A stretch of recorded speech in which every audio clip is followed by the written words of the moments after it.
We're calling them debates. It might actually be more appropriate to think of this as trying to ape a court of law.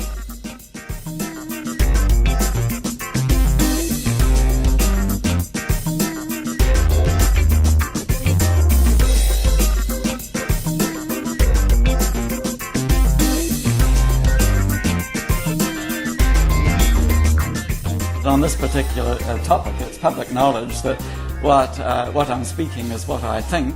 Bill, would you like to come and tell us why Bryce has got it wrong? There are problems which we'll come to with simple targets that need highly complex objectives. Community well-being is obviously harmed if governments don't fail to spend wisely and well.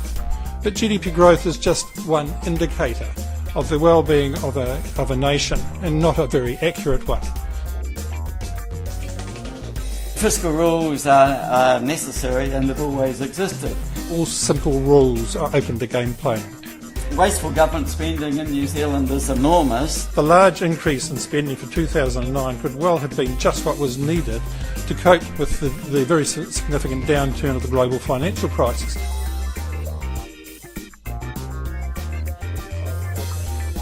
Flagrant examples are easy to list. Muldoon's 75 superannuation policy. If an activity is demonstrably more efficiently carried out by government, the economy may be better off even though government size increases. Spending has been promised to appeal to particular constituencies without a proper evaluation. Electors have the right to elect a government to increase as well as to reduce spending. Researchers could not find any systematic evidence that countries with spending ratios higher than 30% were achieving better health or educational or other outcomes. In Colorado, they have a well-known cap on expenditure that's been documented to have led to worsening health indicators. It's become an entitlement society, and middle-class churning is accepted as being okay. Governments must be able to rectify past under-resourcing, and an expenditure cap makes that difficult. What helps the people at the bottom is economic growth. Wasteful government spending is doing the opposite. Government objectives are not only or even mostly about the economy. It might force trade-offs. Well, that's what we hope it would do. If it's beneficial spending, bring it on. I've got no quarrel with wanting good quality spending and revenue collection.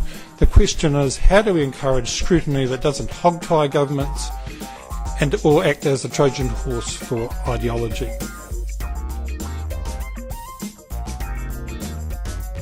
I'd like us to muse a little bit on one of my favourite Yogi Berra quotes. If you don't know where you're going, you might end up someplace else.